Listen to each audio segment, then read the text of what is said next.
کہا گیا کہ جناب سینیٹی کا اصول جو ہے وہ اس کی پامالی کی جا رہی ہے، حالانکہ ماضی میں سینیٹی کے اصول کی کوئی ایسی مثال موجود نہیں ہے، میرٹ کے اوپر عمل ہوتا رہا اور خود جسٹس آصف سعید کھوسا اور جسٹس ثاقب نثار اور دیگر کئی ججز جو ہے وہ اسی طرح سے سپریم کورٹ کے اندر آئے۔ تو معاملہ یہ ہوا کہ پہلے اس کو ویلکم کیا گیا کہ خاتون جج جو ہے وہ سپریم کورٹ میں آئیں گی، پھر شاید جسٹس عائشہ ملک کے پروفائل کا جائزہ لیا گیا، تو اس کے بعد جو ہے وہ جو مخصوص کچھ میڈیا گروپ کے لوگ ہیں، ایون جسٹس قاضی فائز صاحب کے قریبی ذرائع اور اس کے ساتھ ساتھ جو پاکستان بار کونسل ہیں ان کی جانب سے بھی اعتراض جو ہے وہ سامنے آنا شروع ہو گیا۔ خبر یہ آئی کہ اب چیف جسٹس محمد امیر بھٹی جو لاہور ہائی کورٹ کے چیف جسٹس ہیں، انہوں نے جو رضامندی ظاہر کر دی، انہوں نے کہا مجھے کوئی اعتراض نہیں ہے جسٹس عائشہ ملک کے سپریم کورٹ میں آنے پہ، وہ سپریم کورٹ وہ جو ہے وہ لاہور ہائی کورٹ کی سینیٹی لسٹ میں چوتھے نمبر پر ہیں، اور اس حوالے سے جوڈیشل کمیشن کا اجلاس جو ہے وہ 9 ستمبر کو ہوگا۔ چیف جسٹس گلزار باہر ہیں، وہ 6 ستمبر کو واپس آئیں گے، اور یہ بھی سوال ہے کہ جسٹس قاضی فائز صاحب تو باہر چلے گئے ہیں، وہ اس اجلاس میں شرکت کیوں نہیں کر رہے،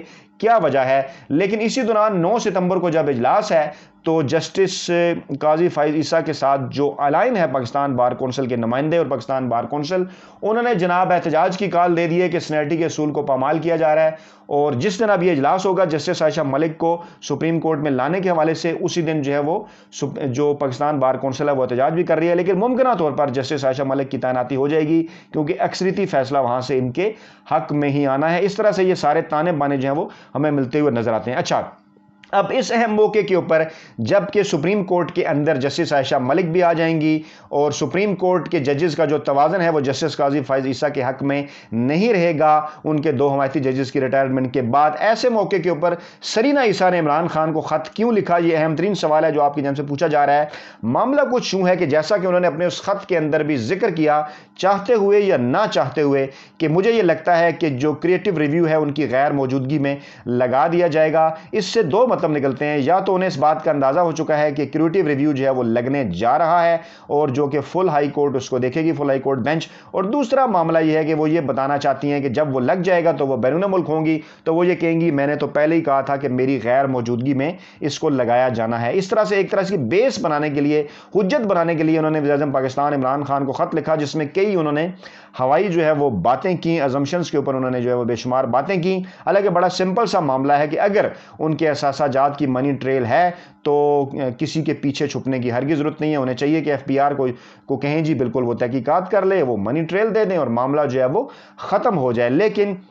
اس معاملے سے کیوں جو ہے وہ چھپا جا رہا ہے، اس معاملے کے اوپر جو ہے وہ منی ٹریل کیوں پیش نہیں کی جا رہی، یہ معاملہ جو ہے وہ یہ جو اقدام ہے یہ ان سارے معاملات کے اوپر جو ہے وہ کچھ سوالات جو ہے وہ اٹھاتا ہے۔ تو اس طرح سے ناظرین اب 9 ستمبر کو جوڈیشل کمیشن آف پاکستان کا اجلاس ہونے جا رہا ہے جس میں سینئر 3 ججز چیف جسٹس گلزار کے علاوہ جو حصہ ہیں اس میں عمر عطا بندیال ہیں، قاضی فائز عیسیٰ ہیں، مقبول باقر ہیں اور سردار طارق مسعود ہیں۔ ان کے ناموں سے آپ کو اچھی طرح سے یہ اندازہ بھی ہو جائے گا اور ہو گیا ہوگا کہ جسٹس عائشہ ملک کے حوالے سے سپریم جوڈیشل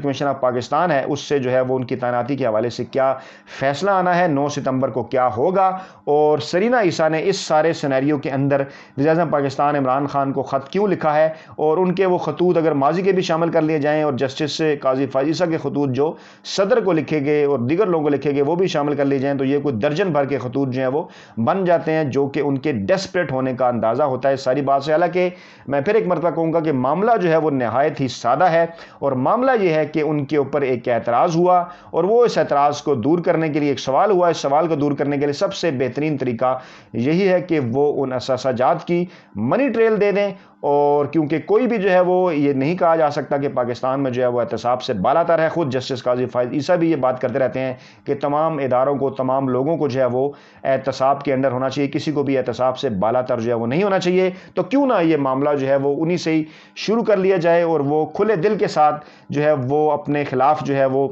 یہ جو سارا معاملہ ہے اس کو جو ہے وہ چلنے دیں اور اپنی منی ٹریل جو ہے وہ پیش کر دیں، اور اگر وہ حق پر ہیں تو دودھ کا دودھ اور پانی کا پانی ہو جائے گا۔ تو یہ ہیں ناظرین تازہ 3 تفصیلات اور معاملات سپریم کورٹ آف پاکستان سے۔ اپنا بہت خیال رکھیے گا، دعاؤں میں یاد رکھیے گا۔ نئی ویڈیو کے ساتھ جلد آپ کی خدمت میں حاضر ہوں گے۔ اللہ نگہبان۔